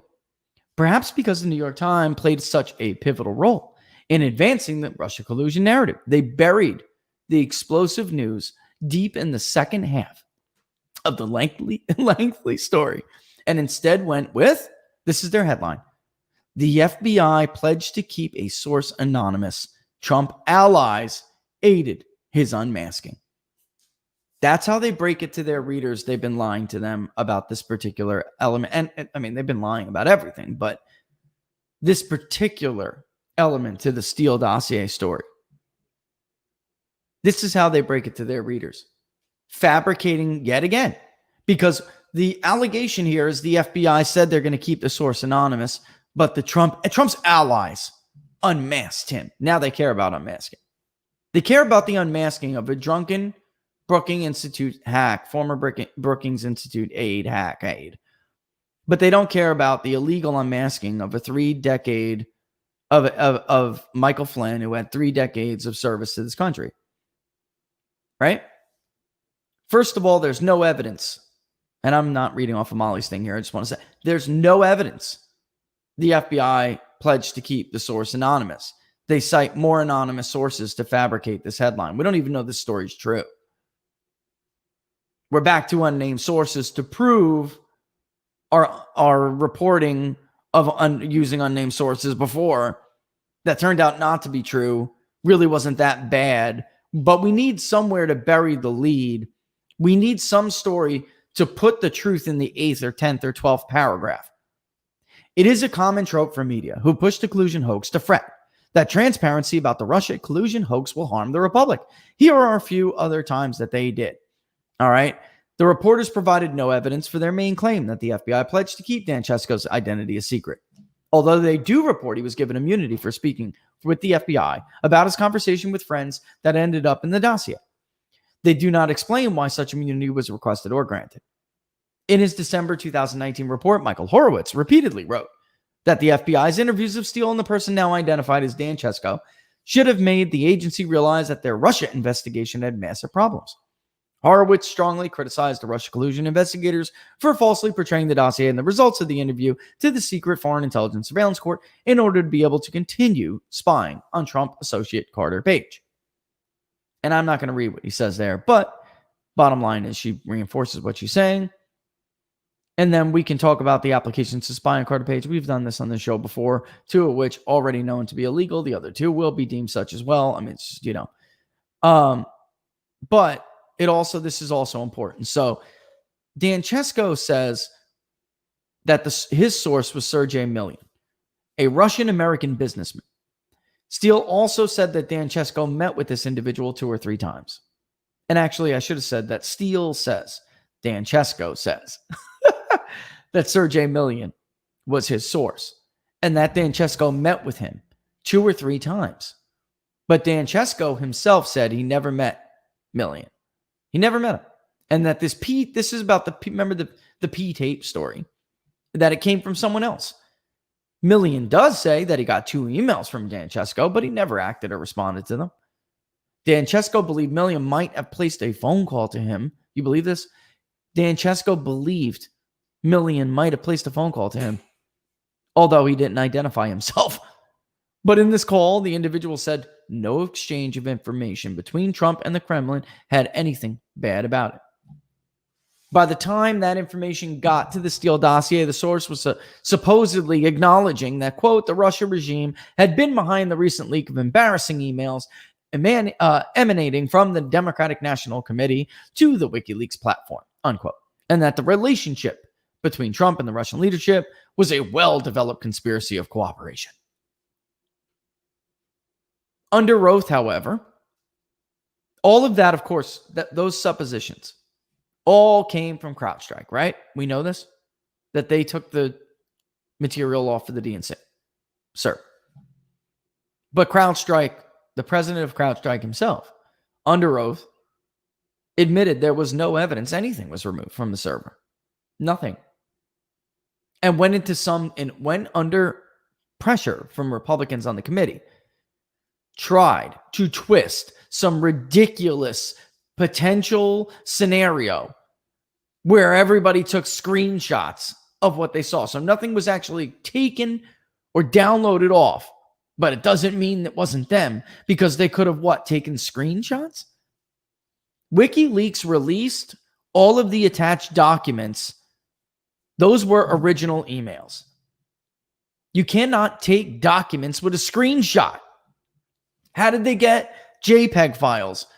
How did they get PNG files? How did they get Excel spreadsheets? How did they get CSV documents? How did they get PDF documents? It was ridiculous. But the public wasn't hearing it. It was questioning behind closed doors. So that continued. And she's going back here to explain the context, what people took as truth during this time period. which now we know, unfortunately, hasn't even been cleaned up. The truth has not even been uncovered or cleaned up yet. I mean, there are many, many people that you would be hard-pressed to believe there's no evidence that Russia took that stuff off of the DNC server. There just simply isn't. Oh, how the mighty have fallen, title of the next section here. When the dossier was rolled out of the media from September 2016 through January of 2017, the media portrayal of Steele and his spycraft was hagiographic. And yes, the dossier began to be rolled out in September of 16, contrary to the revisionists who say otherwise. They have said that while the Clinton campaign and DNC secretly bought and paid for the dossier operation, it didn't actually come out until after the election. That's not true. David Korn reported on it. Michael Isikoff reported on it. Clinton initially did try to jump on the story, but then backed away, if you folks remember. Steele admitted in court, and by the way, she should never have known about the information at that point. It goes to show you how many official channels were trying to help Clinton by feeding her this crap. Steele admitted in court he was meeting with reporters and law enforcement officials to get his dossier publicized and weaponized prior to the election. Michael Isikoff, September 23, 2016 Yahoo story, framed businessman and veteran Page as a colluding Russian agent. It was lifted directly from Steele's claims. Both Steele and Isikoff admit Steele was the source for the article. Isikoff showed no skepticism of Steele, like a journalist should, Michael, whom he described, quote, as a well-placed Western intelligence source. In fact, not only that's misleading on so many levels, and I'm stepping back here from what Molly wrote. Not only was he not even well-placed anymore because so many in Western intelligence no longer trusted Christopher Steele. Not only was he not well-placed, but this insinuates too that there was actual intelligence gathering operations going on that sourced this material, when in fact it was nothing but the conjecture of a drunken idiot. Hearsay from threefold, 3 times removed. By the time Steele and his bosses at the research and media campaign firm Fusion GPS filtered their operation through Mother Jones's David Korn a month later, Steele was described as a veteran spy. Later, he was described as a former senior intelligence officer for a Western country who specialized in Russian counterintelligence. Yeah, well, unquote. As his memos were claimed to be based on his recent interactions with Russian sources, unquote again. Oh, he specialized in Russian counterintelligence. In fact, some of the people we've spoken to say he specialized a little too closely. That's the problem. Korn wrote, quote, a senior U.S. government official not involved in this case, but familiar with the former spy, tells Mother Jones that he has been a credible source with a proven record of providing reliable, sensitive, and important information to the U.S. government, unquote. Much of what would become the settled Russia collusion hoax narrative was set in this Mother Jones article. She's right, absolutely. Which also claims Steele, who was not yet identified by reporters, was maybe the foremost expert in Russian matters in the world.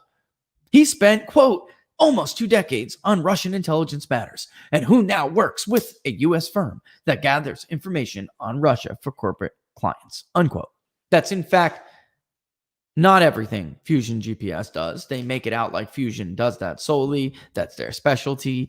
Though David Korn made it out like that's what they do. That is not true. They are a shadowy smear firm, as it was characterized to us by career officials at the FBI. Shadowy smear firm. They will take, it has nothing to do with Russia. They have taken, obviously, jobs related to Russia. But it was not solely, that is not their area of expertise. They do everything. Latin America, they've been involved with smearing political opposition to regimes. They are really a smear firm, not a research firm. They are a smear firm. And David Korn and others in like fringe left-wing media, like outlets like Mother Jones, the Daily Beast, the media was really cute here. Mm-hmm. Big media, because they let them paint, like Molly is saying, they let them set the tone and paint the parameters for this discussion, this narrative. They didn't challenge it. They didn't investigate it. They let them jump on the limb and do the smear, but then used what are not we now know to be demonstrably false claims to make that, to frame that narrative.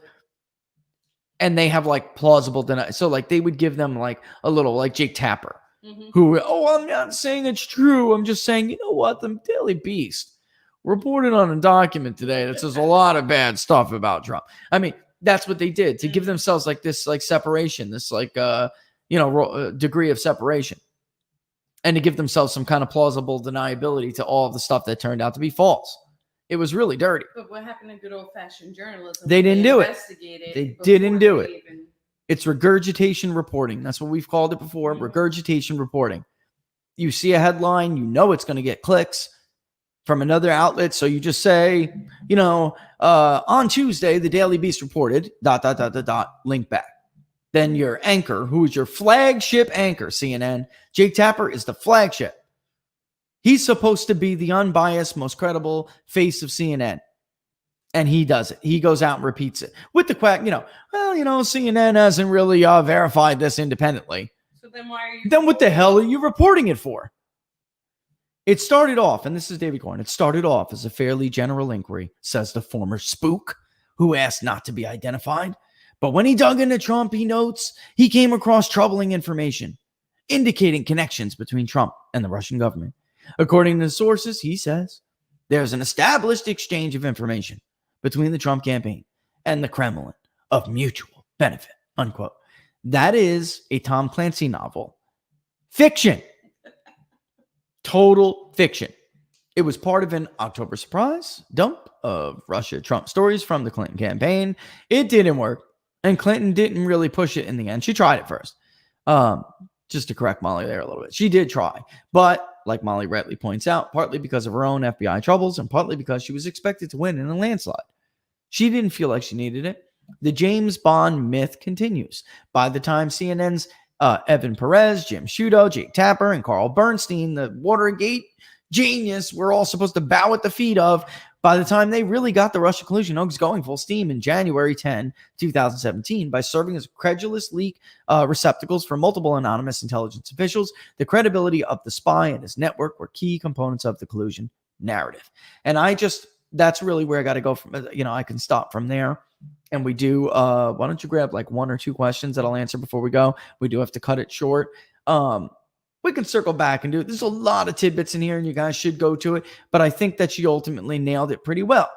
She covered it pretty well, right? I mean, it's exhaustive and it's long, so take some time to sit down and read it. But with the Russia collusion hoax, and I have said from the beginning, it has always been this like in the intel community, they call it like the dark arts, where they use they weaponize information, disinformation against a population. They're never supposed to do it to their own damn population, but they did it here. I have always said that don't forget the timeline context.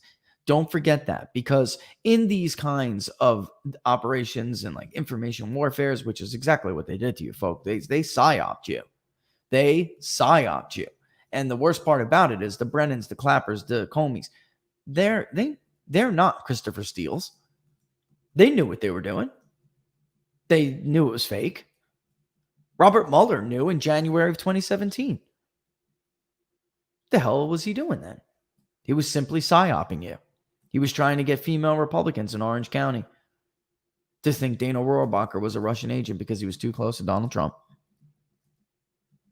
You saw the approval rating in the beginning of the show. Anybody who tells you it wasn't impactful, healthcare was the top issue of the 2018 election, but I mean, it's obvious. The approval, you can track his approval decline from the honeymoon period he never got throughout the Russia investigation. That is what hit him. And he never was able to really recover from it. Mm-hmm. And like somebody said before, it's not a hoax, it's a coup. That's why I kind of disagree with Molly's characterization. Yes, they were trying to hinder, disrupt the administration. It was more than that. They were trying to take this administration out.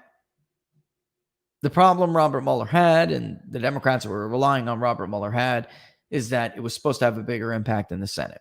And more Republicans were supposed to cave because they know what I know and what I try to tell you guys all the time. Republican senators are cowards. They're two-faced cowards.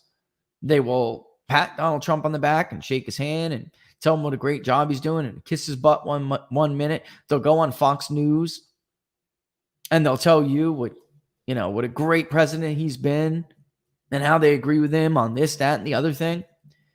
And they will go to friends and family, who give them money later, and they will trash the hell out of Donald Trump. Right, Laura?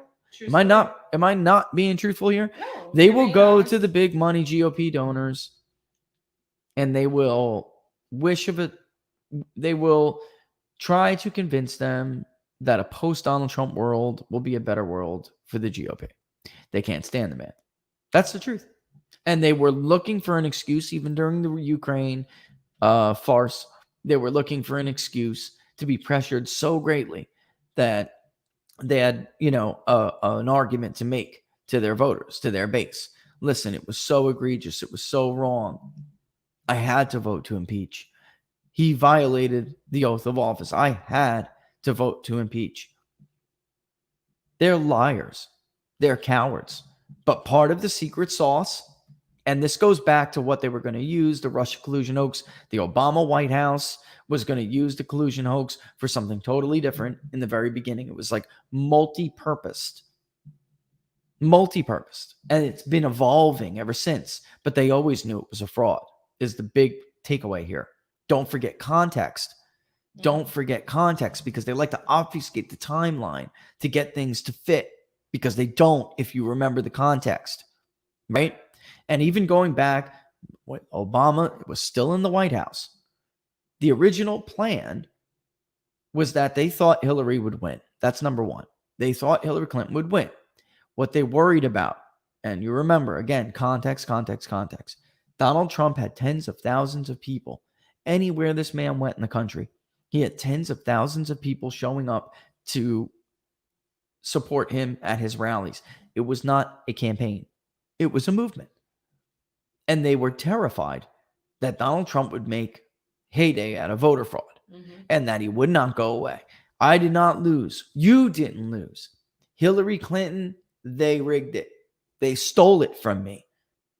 They were going to use the dossier to pressure senior Republicans, particularly senior Senator Republicans, like senior Republicans in the U.S. Senate, to to smear him as a Russian agent so they wouldn't back some of those claims.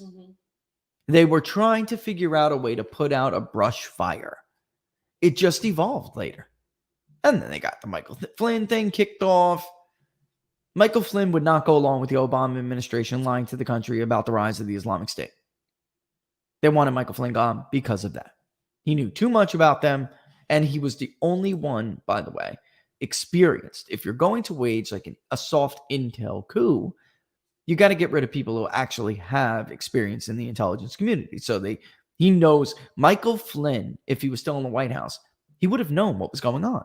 Exactly. But they successfully excised Michael Flynn from the administration.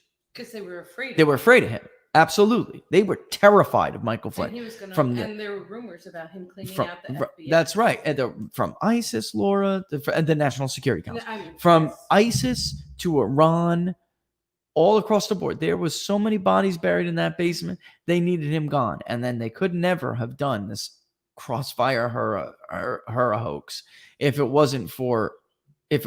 Michael Flynn was still there. They just would have never have gotten away with it. All right, I'm going to take 2 questions, and then we're going to go hurricane prep, because Laura is satellite. All right, we're almost, but I'm a little crazy like that. But you know what? I'll be eating good while everyone else is in the dark. All right, right? Oh, I'll be defended. I'll be eating good. You're not, you can knock on my door and ask for help. I'll be there for you. All right. I saved Irish Girl's question from the other. From Friday. Yes. Hit me. And so she was wondering what your thoughts were about Obama's tirade at John Lewis's funeral. Oh. He looked desperate and angry, she said. What are your thoughts? I'll be honest with you, Irish girl. That pissed me off. I was mad as hell. And listening to that. That was the most politicized. First of all, it was two things. It was deeply political. It was supposed to be a eulogy for John Lewis, who I don't like. All right. I was nice last week. I don't like him.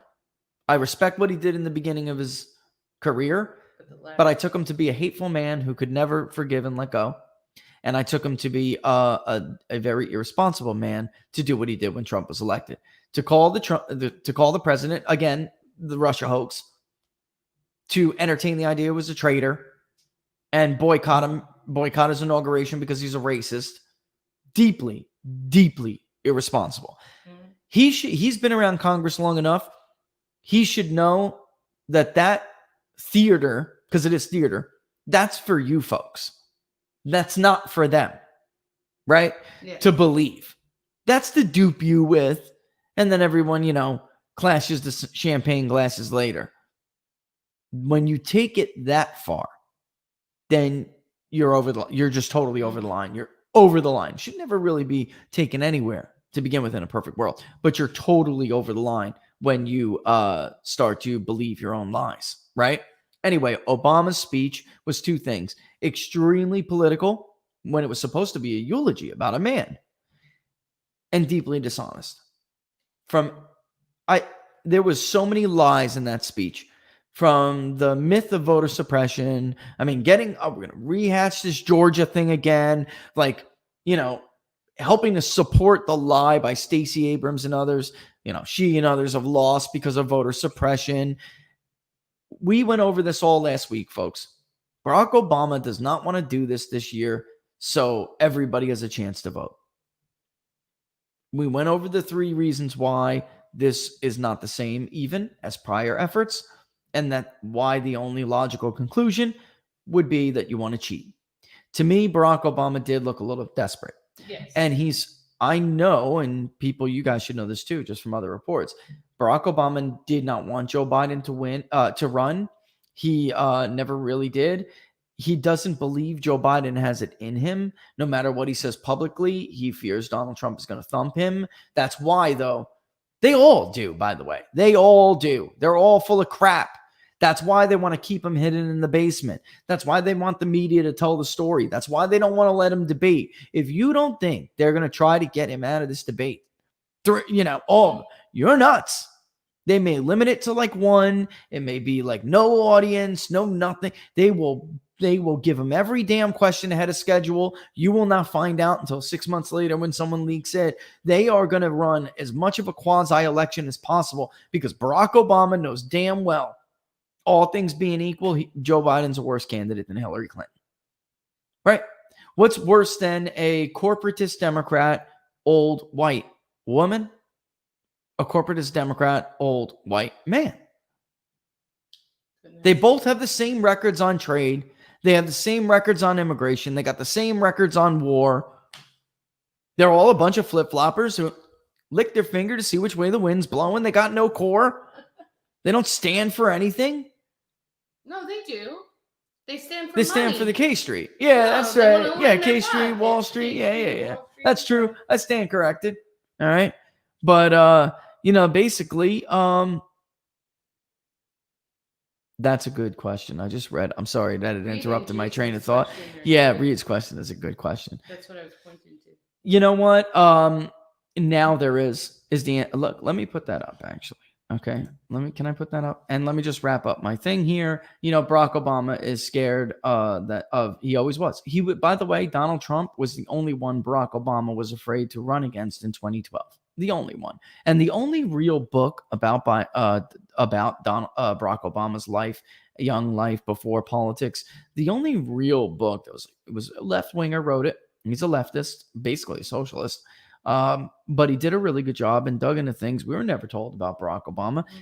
He used to idolize Donald Trump, idolized the hell out of him, wanted to be like him, was envious. Yes.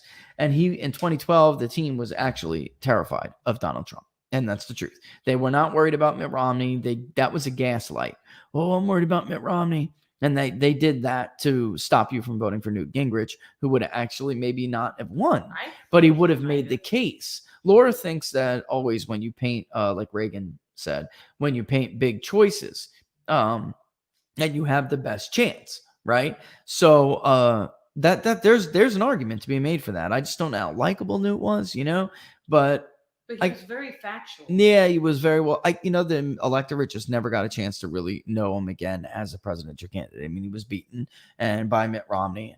They did that though because they wanted Mitt Romney. Yes, they wanted him. There was, the Carl Rose and the Dana Perinos and the other Bushies all over Fox News telling everybody that Mitt Romney's the most dangerous. They're really worried about. They were never worried about Mitt Romney. The early polls don't matter. Like I told you, just like they did not matter with 2016 when the early polls started to come out and it was, who's going to be the stronger candidate? Oh my God, only Jeb Bush leads Hillary Clinton. Only Marco Rubio leads folks. Which Rust Belt state was Jeb Bush going to carry that Donald Trump flipped to break the blue wall to win the Electoral College? I think the people were tired of Bushes to begin with. Anyway. Absolutely. It would have been the worst possible choice. The Bush dynasty versus the Clinton dynasty. Total worst possible choice. Which Rust Belt state was Marco Rubio going to win? Okay. Which Rust Belt state was Ted Cruz going to win? Because the tired old Republican map is a loser. Virginia is gone. It's gone because of this next question coming up, but it's gone. They killed it. It's no longer red. You're not getting it back. Those idiots still thought Mitt Romney may be able to pull Virginia back from Barack Obama. That fundamentally shows you they fundamentally don't understand what's going on. They just don't. They just don't understand. No more. This is the last one. All right. I'm serious. We got to go. They're stupid. They're stupid. They're not smart. He's the architect of a 2004 campaign that he should have won by like 10 points. I mean, really. He doesn't have to deal with, they didn't have to deal with the demographic changes in the country that Donald Trump has to deal with, which is going to lead me into this question. Mm-hmm. All right. They never had to deal with that. The electorate was much whiter, much more conservative, not a matter of like what party, the demographics that matter, much more religious. But the Republican Party under Bush and the Bushies and that wing and the Romneys and, whatever, is not a party with a national coalition. It is dead. It was so weak. It showed you in 2000 and 2004 that it was a weak, dying coalition. George Bush was starting to make the right talk in 2000, but then he reneged on his own promises. He turned his back on working men and women, on nationalism, which is what he was very much a nationalist in 2000 before 9/11, and he killed it. So I don't know where this is coming from. So the question is, migration from California. Are those conservatives, or is there a risk of liberals leaving and turning red states blue? Okay. That's a great question. In the beginning, all right, that was what was going on. And that was turning some of those states more blue. The real big jump, however, was simply generations and generations of immigrants. And you're going to see this with the 2020 census when that comes out. Generations and generations of immigrants. Maybe they're not naturalized. Many of them are. But they came. They were not made to leave. They had babies. 2-3 decades later, those kids now vote. All right. And they're not kids anymore. They're having their own kids now. All right. And multiple generations. Even in a state like Virginia, like we were just talking about, if you poll third generation or greater Virginians, they're Republican. Heavily Republican, right, Laura? Yeah. Heavily Republican. It's the first and now even second generation because they are moving they have moved from certain other states in the Northeast that's dying. Look, it's just not a partisan statement to say. It's just the truth. Democrats and liberalism killed the Northeast. It's the weakest sector of the country, even with New York in the financial sector. It is the weakest with everything from housing to manufacturing to jobs. It is the weakest area of the country. Liberalism killed it. Decades of liberalism destroyed the Northeast. And then they moved out. Some of them moved to Virginia, but also some of that is just immigration, not migration. Migration is between, obviously. What you're going to see now, and the answer to this question, Reed Troutman, the answer to this question is that you're going to start to see that now, unfortunately. And you can already see it in real estate data.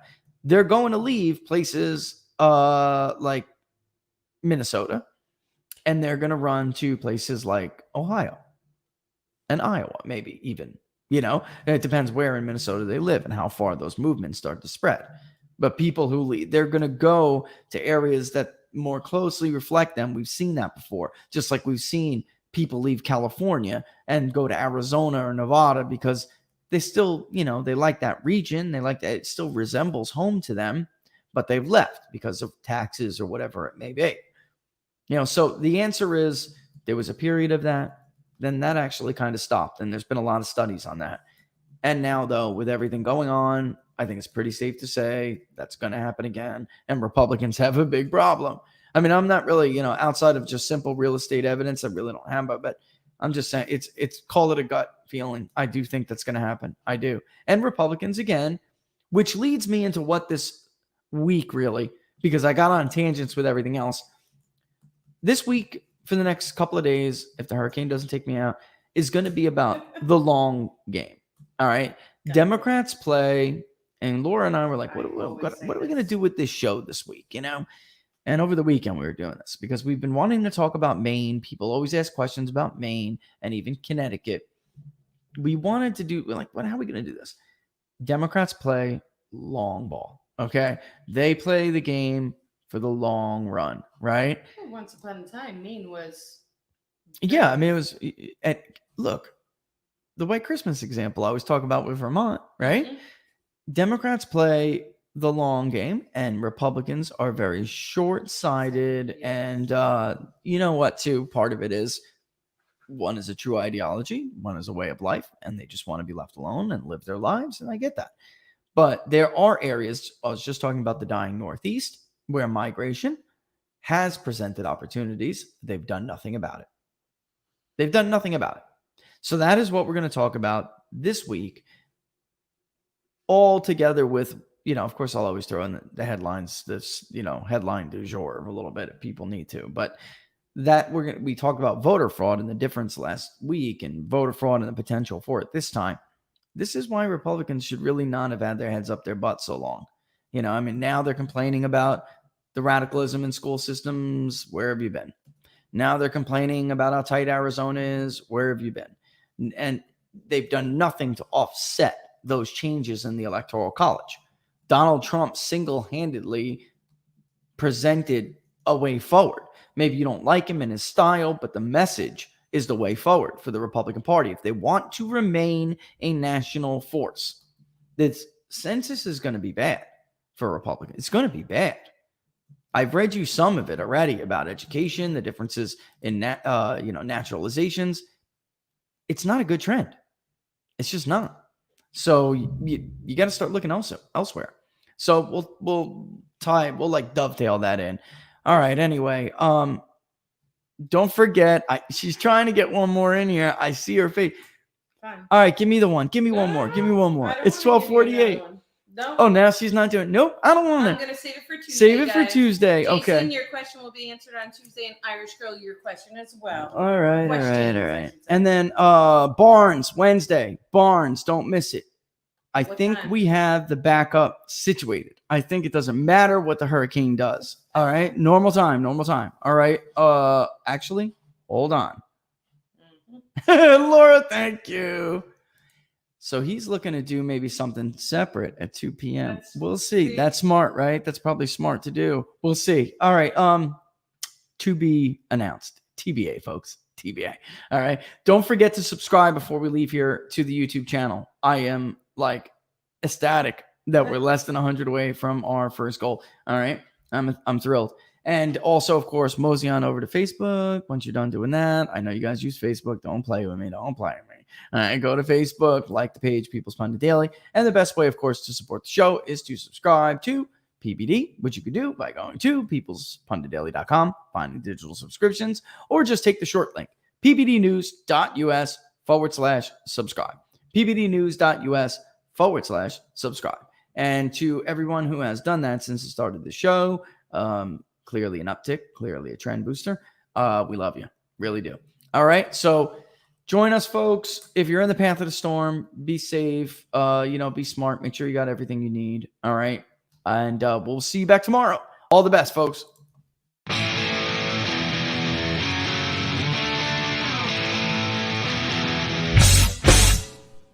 How much you wanna bet that I can get you back inside your head before the summer ends and spread a little love. Just for a little fun, I'll make you come back to me before the rise of every sun. Baby, it's meant to be, I know you got a man, but he don't understand. You're gonna be a heartbreaker, you're such a love taker, so just suck me in and you can toss me like a cigarette, 'cause I just wanna be a bad habit, yeah.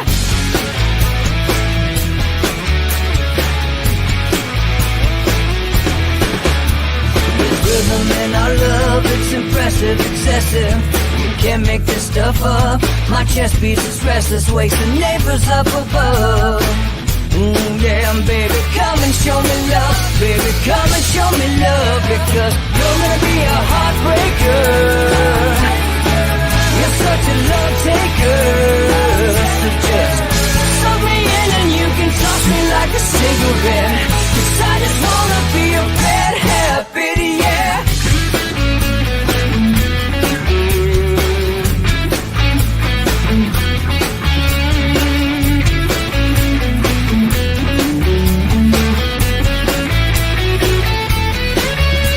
We can get on a plane and take a one-way ride, steal us away to find a place we can hide. It wouldn't take much to spear for a night, just to give into the need and leave it all behind. 'Cause I know that you know that I know that you want me. You told me, now show me, come blow me away. 'Cause I know that you know that I know that you want me. You told me, now show me, come